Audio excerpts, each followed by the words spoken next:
para pemimpin, kepala daerah, bupati, wali kota dari 38 kabupaten kota se-Provinsi Jawa Timur yang saya cintai dan saya banggakan. Apa kabar Bapak Ibu sekalian? Tarung? Oh, masih ingat petarung berarti ya. Dan tentunya Bapak Ibu para pejabat di lingkungan pemerintah Provinsi Jawa Timur yang juga telah hadir, mohon maaf tidak dapat saya sapa satu persatu.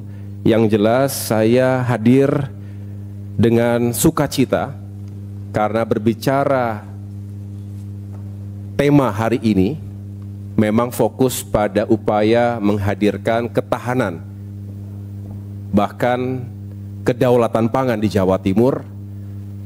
Rasanya tidak ada provinsi yang lebih berhak untuk berbicara sebagai kekuatan atau paling tidak kontributor utama terhadap swasembada pangan nasional, yaitu Provinsi Jawa Timur.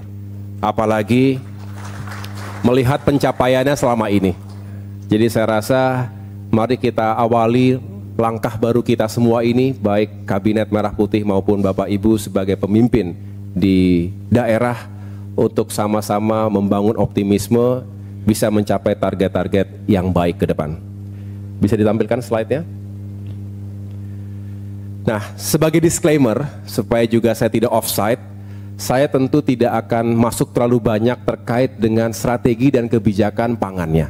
Walaupun sedikit banyak tentu mengetahui overview yang menjadi arahan direktif dari Bapak Presiden Prabowo Subianto, bahkan dalam Astacita dan dalam berbagai kesempatan beliau mengatakan swasembada pangan, juga tentunya energi dan air merupakan prioritas pemerintah 5 tahun ke depan. Oleh karena itu saya sangat menyambut baik rakor di pemerintah Provinsi Jawa Timur hari ini. Tapi saya ingin juga secara langsung, mumpung ini saya mengapa bersemangat karena mumpung ketemu secara langsung dengan 38 Bupati Wali Kota se-Jawa Timur, saya rasa baik jika saya juga bisa sedikit menjelaskan terkait dengan spektrum tugas dan sekaligus juga kewenangan terkait dengan infrastruktur dan pembangunan kewilayahan khususnya di Jawa Timur.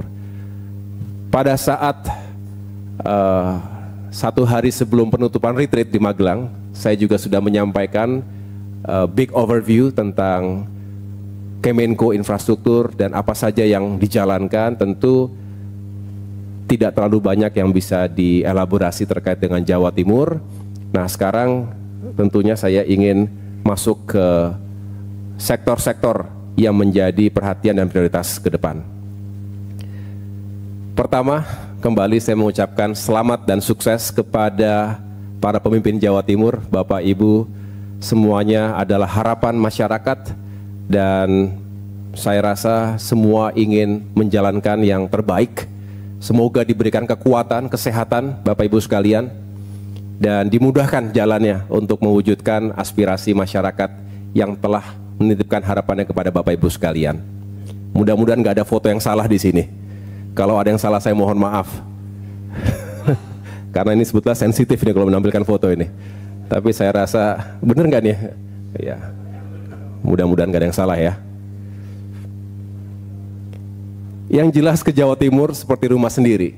Saya tidak berlebihan menyampaikan ini, mudah-mudahan tidak juga mengklaim karena tentu darah Jawa Timur mengalir. Pacitan, ada Bupati Pacitan di sini. Ini adalah hometownnya Pak SBY.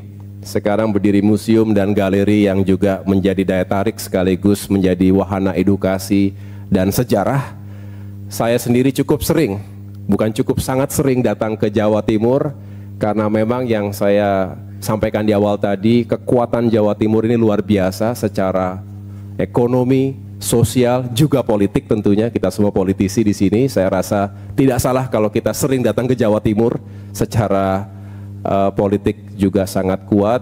Kebersamaan saya dengan Ibu Gubernur, dengan Wakil Gubernur, termasuk Pak Sekda tadi juga di berbagai kesempatan sejak masa pilkada yang lalu. Bahkan setiap kali saya datang ke sini juga sesekali saya menyapa masyarakat, termasuk cukup sering Car Free Day, dan mudah-mudahan di sini juga ada Pak Eri Cahyadi sebagai salah satu classmate saya di Universitas Erlangga.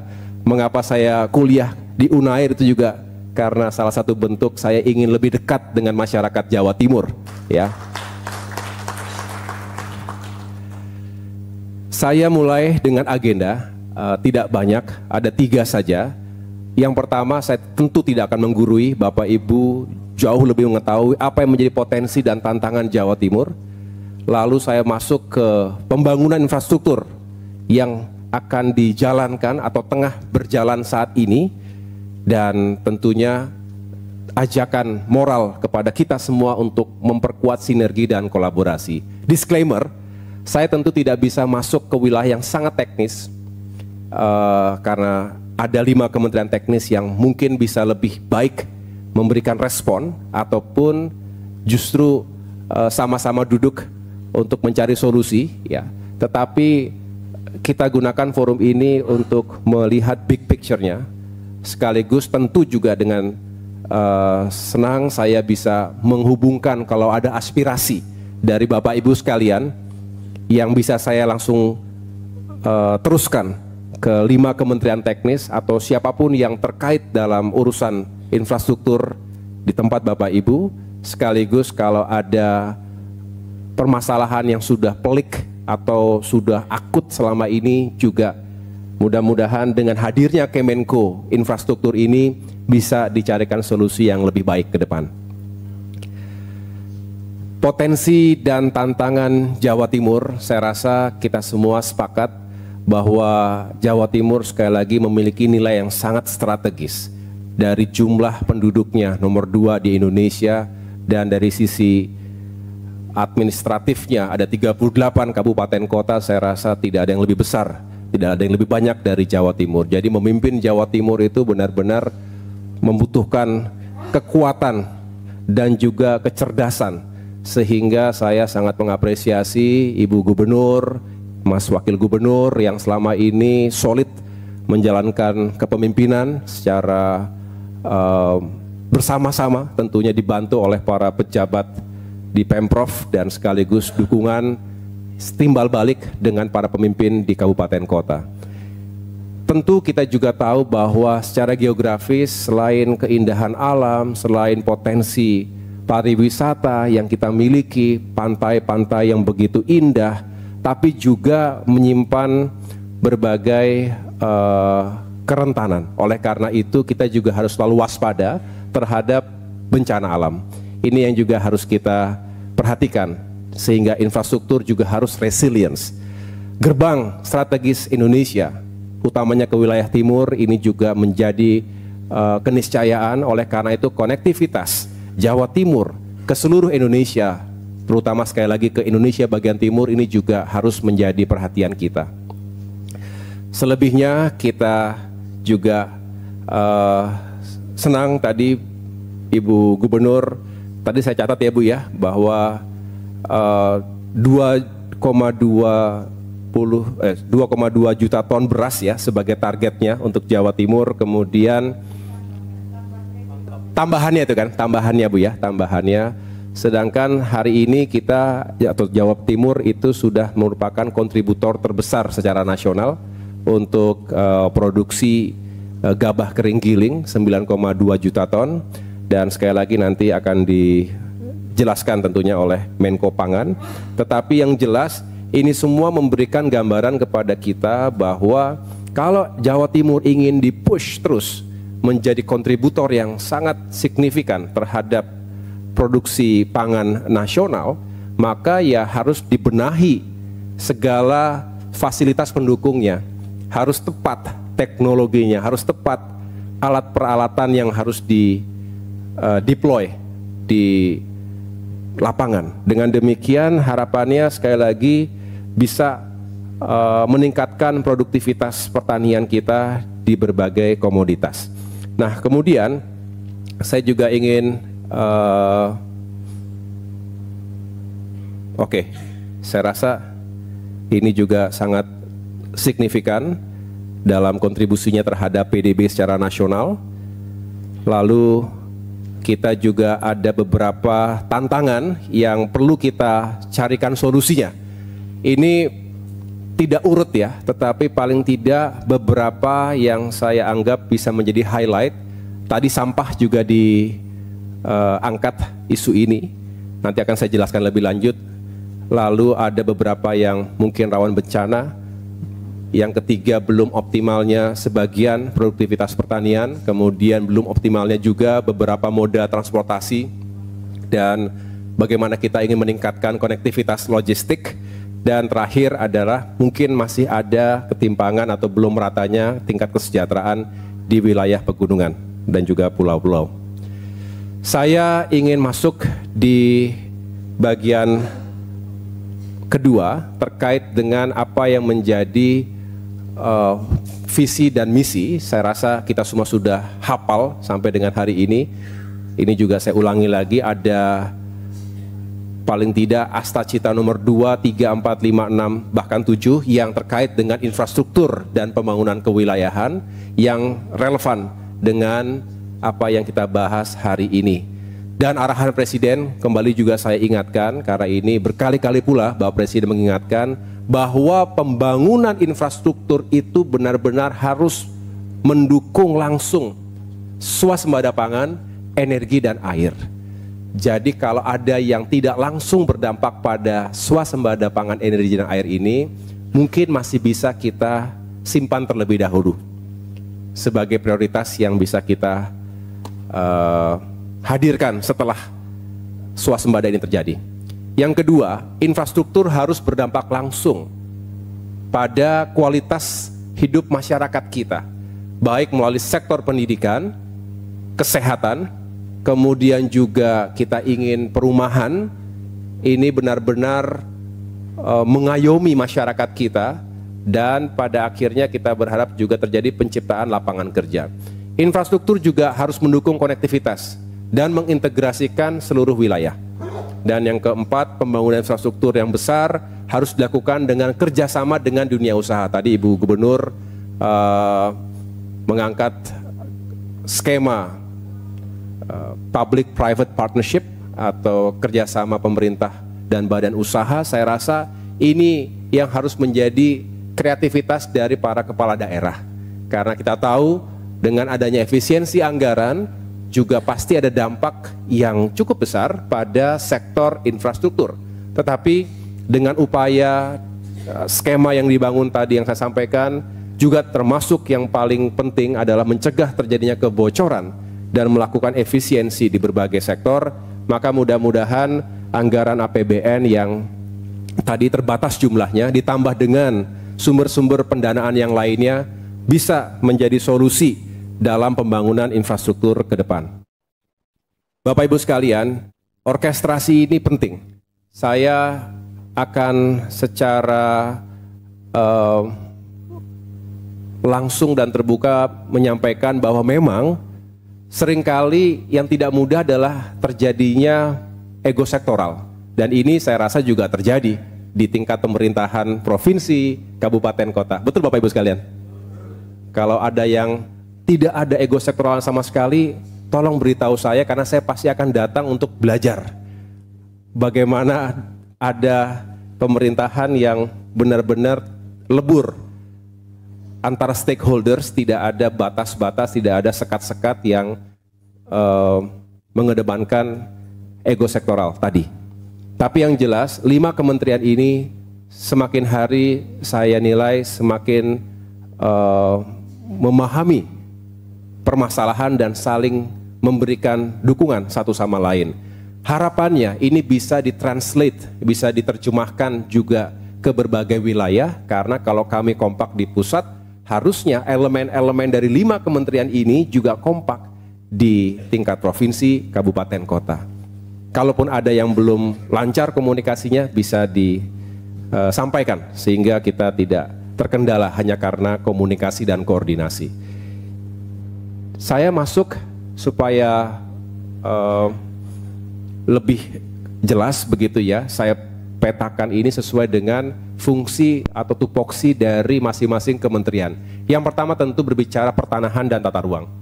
Tadi Ibu Gubernur juga sudah mengangkat isu tata ruang dan lahan, ya. Ini yang juga harus kita ketahui bahwa secara umum bidang tanah di Jawa Timur ini kurang lebih 21,1 juta bidang, sebetulnya 92%-nya sudah terdaftar. Jadi tersisa hanya sekitar 7% lagi. Dan yang sudah bersertifikat itu kurang lebih 74%, sehingga masih ada kerja sekitar 25% atau 5,3 juta bidang yang akan atau harus disertifikatkan. Nah, target untuk pensertifikatan ini ada 7 kabupaten kota, bisa dilihat Bapak Ibu sekalian. Kota Malang, Kota Batu, Pasuruan, Kota Pasuruan, Kabupaten Pacitan, Kabupaten Nganjuk, Kabupaten Madiun, dan Kabupaten Mojokerto. Di sini ada Kanwil BPN. Tadi ada kayaknya Jawa Timur ya, nanti bisa berkoordinasi dengan baik di lapangan. Yang kedua, saya juga ingin mengingatkan bahwa tugas dari BPN juga terus mendorong terjadinya reforma agraria. Nah, target redistribusi tanah bisa dilihat ada total 2.900 bidang, sedangkan target penataan akses, karena redistribusi tanah itu terdiri dari penataan aset ya tanahnya dan juga penataan aksesnya, artinya akses masyarakat untuk ekonomi. Nah, luas tanah objek reforma agraria kurang lebih 1.894 hektar. Saya lanjutkan singkat saja terkait dengan itu. Sekarang saya masuk bagaimana pengadaan tanah untuk mendukung PSN, Proyek Strategis Nasional di Jawa Timur. Ini ada beberapa yang menjadi highlight. Untuk Bandara Kediri sebetulnya sudah 100% ya. Kemudian bendungan ini ada di beberapa tempat, bisa dilihat Tugu, Bendo, Gongseng, Karangnongko, dan Bagong. Kemudian untuk energi itu kilang minyak Tuban dan pusat fasilitas lapangan dan jalur pipa proyek lapangan Banyu Urip, itu SKK Migas dan ExxonMobil Cepu. Dan untuk perkereta apian jalur ganda kereta api Wonokromo Jombang ini 45% progresnya sekitar 152 hektar. Saya lanjutkan untuk jalan umum, bisa dilihat juga di sini ada jalan akses menuju pasar induk di Puspa Agro dan lain sebagainya. Bisa dilihat Bapak Ibu, jalan tol juga demikian. Ketenaga listrikan. Nah, kesimpulannya adalah kurang lebih dari 25 PSN itu 40% pengadaan tanahnya selesai. Artinya masih ada yang harus dikawal dan dikejar terus agar bisa 100% untuk memenuhi kebutuhan PSN. Baik, saya lanjutkan terkait dengan tata ruang. Karena tidak hanya tanah, kita harus berbicara spatial planningnya, tata ruangnya. Nah, 8 kabupaten kota di Jawa Timur tercatat belum memutakhirkan RT RW, sehingga rencana tata ruang wilayah ini sudah tidak sesuai dengan dinamika pembangunan. Nanti Bapak Ibu bisa dilihat RT RW-nya, kalau ada kendala bisa segera berhubungan dengan kantor BPN dan bisa tembus juga ke Kementerian ATR di Jakarta. Kemudian 19% penyelesaian RDTR. Ini memang menjadi PR kita bersama, bukan hanya Jawa Timur ya Bapak Ibu ya. Ketika saya di Kementerian ATR BPN, ini juga yang menjadi tantangan bagaimana kita bisa mengejar rencana detail tata ruang. Nah, ini baru tersedia 87 perda perkada RDTR dari target 464 RDTR, serta yang terintegrasi dengan OSS, Online Single Submission, itu sekitar 37 RDTR. Ini memudahkan nanti pada upaya membangun iklim investasi yang lebih baik. Bapak Ibu sekalian, terkait dengan konversi lahan sawah yang dilindungi, yang tadi Ibu Gubernur sampaikan, ini sebetulnya tidak terlalu besar, 0,14% luas lahan sawah dilindungi yang terkonversi menjadi pemukiman di Jawa Timur 1.689 hektar, tapi tetap semangatnya adalah kalau kita ingin juga mengedepankan prioritas ketahanan dan swasembada pangan tadi, tentu kita harus menjaga lahan-lahan sawah agar benar-benar bisa tetap berproduksi dengan optimal. Oleh karena itu, konversi untuk hunian, konversi untuk industri, maupun kebutuhan lainnya benar-benar harus diperhitungkan dengan baik. Dan rasa-rasanya selalu tugas pemimpin adalah memilih di antara yang tidak mudah. Kebutuhan industri ada, kebutuhan untuk hunian ada, tapi juga kebutuhan untuk menjaga lahan-lahan sawah ini juga harus diutamakan. Bapak Ibu, sekarang saya masuk ke bidang yang kedua. Kalau tadi bicara tentang lahan, tentang tata ruang, termasuk juga lahan sawah yang harus kita lindungi. Sekarang saya masuk ke domain dari Kementerian Perhubungan, yaitu transportasi dan konektivitas. Di Jawa Timur kita juga memahami mobilitas ini menjadi isu utama. Kita ingin harga transportasi juga semakin terjangkau ketika layanan publiknya baik itu di darat, kemudian juga termasuk kereta api bisa menghubungkan satu titik dengan titik lainnya dan mengurangi biaya-biaya tadi. Layanan angkutan perkotaan di kota Surabaya ini bisa dilihat ya, ada satu koridor Terminal Purbaya, betul ya Pak Wagub ya? ITS Kanjeran Park via tol. Kemudian layanan keperintisan angkutan jalan dan penyeberangan antar moda. Kemudian pengadaan dan pemasangan fasilitas keselamatan jalan, ini yang akan dilakukan bersama dengan Kementerian Perhubungan. Peningkatan fasilitas pelabuhan Panarukan, kemudian peningkatan fasilitas pelabuhan Karamian, dan angkutan laut perintis di Surabaya. Ya. Saya menyampaikan juga kepada Menteri Perhubungan bahwa sekali lagi ini kita review dengan baik karena cukup banyak perencanaan itu dilakukan sebelum efisiensi tentunya. Nah setelah terjadi efisiensi, Wani senyumnya langsung memang harus ada penyesuaian, adaptasi. Tapi semua harus menjalani ini dengan baik bersama-sama. Saya lanjutkan untuk transportasi udara, ada subsidi BBM Bandara Trunojoyo Sumeneb, kemudian subsidi angkutan perintis udara 3 rute, bisa dilihat ini di Sumeneb Gresik, Sumeneb saya ulangi Sidoarjo ke Gresik. Nah sekarang saya langsung masuk ke infrastruktur dasar, ini yang merupakan peran dari Kementerian Pekerjaan Umum ya, di Jawa Timur. Kita lihat mana saja yang menjadi program utama. Pertama, untuk mendukung ketahanan pangan, ini yang masih berjalan, saya belum lihat secara langsung, mungkin ini bisa diikuti bahwa Bendungan Bagong ini BBWS Brantas ya, Kabupaten Trenggalek. Progresnya 52% kurang lebih. Yang dari Trenggalek, Pak Bupati, bagaimana Pak Bupati? Benar, sekitar segini kira-kira, 52% ya. Ini biayanya kurang lebih 2,6 triliun, kapasitasnya 17,4 juta. Ini diharapkan tahun 2026 bisa selesai.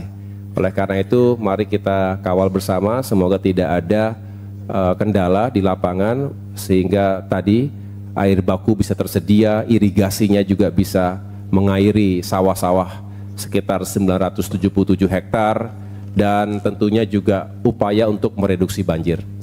Kemudian Bendungan Karangnongko ini di Kabupaten Bojonegoro, ada Pak Bupati Bojonegoro? Ibu? Ya. Ini kurang lebih baru 28,8%, betul ya? Progresnya kira-kira.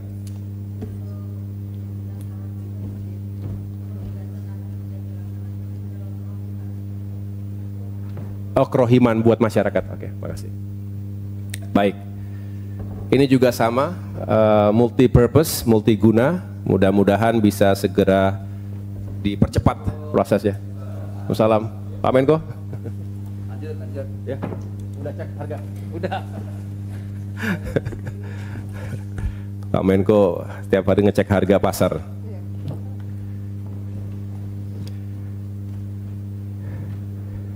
Kita bicara infrastrukturnya Pak ya, kalau pangan nanti Bapak ya. Baik. Terima kasih. Nah, kemudian saluran irigasi untuk ketahanan pangan bisa dilihat daerah irigasi Merican. Benar bacanya gini ya Mas Emil ya. Kabupaten Kediri, Nganjuk, Jombang. Angkat tangan boleh? Kediri, Nganjuk, Jombang. Sudah. Ya. Mudah-mudahan bisa ini ya Bu ya, Bapak sekalian. Kemudian daerah irigasi Siman, ini Kabupaten Malang, Kediri dan juga Jombang. Malang ada? Kabupaten Malang? Oke. Daerah irigasi Tugu, Kabupaten Trenggalek lagi. Ya. Oke, kemudian daerah irigasi Jatim, bacanya gimana nih? Lorek. Oke.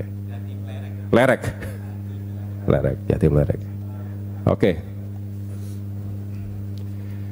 Kemudian untuk konektivitas, ini bicara tentunya pembangunan jalan-jalan ya. Dan di sini ada jalan tol Probolinggo Banyuwangi paket 1-2. Ini harapannya selesai tahun ini 2025. Nah, saya tidak tahu progresnya apakah sudah menuju ke tahap penyelesaian. Ada yang ini Probolinggo dan Banyuwangi. Banyuwangi bupatinya izin Pak Menko. Oh, oke. Bu. Iya. Lebaran sudah bisa fungsional. Situ Bondo. Oke. Baik. Sampai Besuki. Kemudian Probolinggo Banyuwangi paket 3. Lalu ada pembangunan jalan lintas selatan lot 1B. Ya, ini Kabupaten Tulungagung. Ada Tulungagung? Baik, Pak Bupati. Kemudian jalan lintas selatan sama ini ya. Kemudian ada pembangunan jalan lintas pantai selatan, Pantai Serang Sumbersih di Kabupaten Blitar. Ada Blitar di sini? Ya, makasih Pak Bupati. Dan tadi Gondang Legi, Balai Kambang, ini Kabupaten Malang. Ya, ini jalan-jalan yang akan dikerjakan ke depan. Kemudian infrastruktur pendidikan, ini juga penting Bapak Ibu sekalian. Kita ingin sekolah-sekolah dan madrasah, ini khususnya madrasah yang ada di peta ini, di Kabupaten dan Kota Kediri, kemudian Kabupaten Blitar dan Kabupaten Malang. Ya, jadi ini yang saya rekap dari Kementerian PU. Dan yang paling baru, ini mungkin juga sudah disampaikan ya Ibu Gubernur ya, ini rencana sekolah rakyat. Ya. Sekolah rakyat ini Bapak Presiden ingin membangun sekolah-sekolah rakyat di seluruh Indonesia. SD, SMP, SMA, konsepnya itu boarding school. Untuk masyarakat tidak mampu. Nah, diidentifikasi, ini tentu Kementerian Sosial, Pak Mensos mungkin sudah menyampaikan ada beberapa titik ya Bu ya, yang akan dibangun atau daerah-daerah yang sudah ditinjau. Nah, ini apakah sudah precise seperti ini atau masih akan didiskusikan, tetapi paling tidak ada beberapa kabupaten kota yang sudah ditinjau oleh Kementerian Sosial yang nanti ditetapkan sebagai lokasi pembangunan sekolah rakyat, tetapi pembangunannya nanti dilakukan oleh Kementerian PU. Kalau Bapak Ibu ada lokasi yang bisa disampaikan, karena prinsipnya adalah lahan dari pemerintah daerah. Begitu, itu keinginan dari Bapak Presiden, yang bangun adalah PU. Saya dengar kurang lebih itu sekitar 100 miliar per kompleks sekolah itu, sekolah rakyat. Saya lanjutkan, olahraga ini juga yang menjadi kebanggaan kita, kalau stadion-stadion kita juga baik. Saya pernah datang ke Gelora Delta, Sidoarjo, ada Pak Bupati? Ya, ini sebetulnya sudah siap diresmikan, termasuk Kanjuruhan Malang, Joko Samudro Gresik, dan Ratu Pamelingan Pamekasan. Nah ini rencananya Bapak Presiden juga akan meresmikan, saya tidak tahu apakah satu persatu atau satu waktu bersamaan. Ya, ini harapannya bisa meningkatkan prestasi olahraga sekaligus juga menghibur masyarakat. Nah, sekarang terkait dengan sampah, Bapak Ibu sekalian, sampah ini menjadi permasalahan yang luar biasa. Saya baru mendapatkan arahan langsung juga dari Bapak Presiden, intinya bagaimana kita membentuk satgas untuk penanganan darurat sampah. Ini melibatkan semua, termasuk tentunya dari Kementerian Lingkungan Hidup, Kementerian Dalam Negeri yang memang juga punya jaringan langsung ke pemerintah daerah. Yang jelas banyak sekali urusan infrastruktur terkait dengan sampah ini yang harus segera dikerjakan. Termasuk ini kondisi Jawa Timur hari ini lebih banyak landfill dan juga open dumping, kemudian sebagian tentunya sudah ada yang menggunakan gasifikasi seperti di Benowo, Surabaya.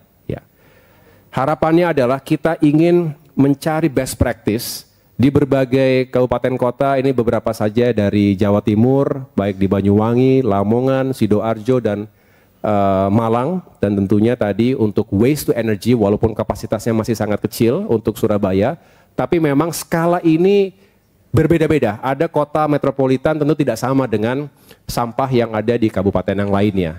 Jadi kita lihat tonase produksi sampah yang ada di tiap-tiap kabupaten kota, nanti kita sesuaikan dengan teknologi apa yang pas, yang tepat sasaran, yang efisien. Intinya kita habiskan sampah-sampah yang sudah menggunung di sana sini. Terkait dengan perumahan, saya cepat saja. Jadi perumahan ini ada bantuan rumah swadaya untuk renovasi 22.000 unit di 30 kabupaten kota sejatim. Kemudian bantuan program prasarana dan utilitas umum bisa dilihat di depan ini. Intinya ada 1.500 sekian unit bantuan di 8 kabupaten kota. Selanjutnya pembangunan rumah susun, ini juga ada beberapa yang sudah direncanakan dan mulai dikerjakan di Sumeneb, di Kabupaten Malang, dan Lumajang. Nah, yang terakhir, ini hanya karena bagian dari Kemenko Infrastruktur, walaupun saya tahu belum ada yang secara signifikan, beberapa saat yang lalu ada sejumlah keluarga yang diberangkatkan, tetapi transmigrasi juga akan menjadi program unggulan, artinya Bapak Presiden Prabowo Subianto juga ingin ada pembangunan dan pengembangan masyarakat di kawasan Indonesia bagian timur. Nah, kalau nanti ada sebagian dari masyarakat Jawa Timur, tentu nanti bisa kita carikan programnya. Ada beberapa program termasuk transmigrasi karya Nusantara untuk penciptaan lapangan kerja yang lebih tematik, industri apa yang cocok di tempat-tempat lain yang diisi oleh SDM dari masyarakat Jawa, khususnya Jawa Timur, termasuk program transmigrasi Patriot. Jadi itu Bapak Ibu sekalian, yang terakhir tentu saya ingin mengajak kita semua untuk semakin memperkuat sinergi dan kolaborasi. Astacita dengan Nawa Bakti Satya, juga dengan visi misi para bupati dan wali kota. Yang kedua, sinergi dan kolaborasi antara pemerintah pusat dan daerah. Seperti ini bagus sekali. Jarang-jarang ini bisa datang dua Menko dan kita bisa langsung sinergikan, ini sesuatu inisiatif yang luar biasa. Kemudian tentu mari kita tingkatkan efektivitas dan transparansi di tengah-tengah efisiensi anggaran. Integrasikan pembangunan infrastruktur dengan RT RW dan juga RDTR yang sesuai. Dan yang berikutnya adalah prioritaskan pembangunan irigasi sekunder dan tersier untuk swasembada pangan. Yang keenam, dukung pembangunan infrastruktur berbasis energi terbarukan. Yang ketujuh, sukseskan satuan tugas penanganan darurat sampah. Bersama-sama kita perangi sampah-sampah di masyarakat. Dan yang terakhir, sukseskan program unggulan transmigrasi untuk pemerataan pembangunan. Demikian yang dapat saya sampaikan, bersama kita bangun Jawa Timur menuju Indonesia yang semakin maju, Indonesia Emas 2045. Terima kasih atas perhatiannya, sukses untuk Bapak Ibu sekalian. Terima kasih Pak Ibu Gubernur, Mas Wagub. Wassalamualaikum warahmatullahi wabarakatuh.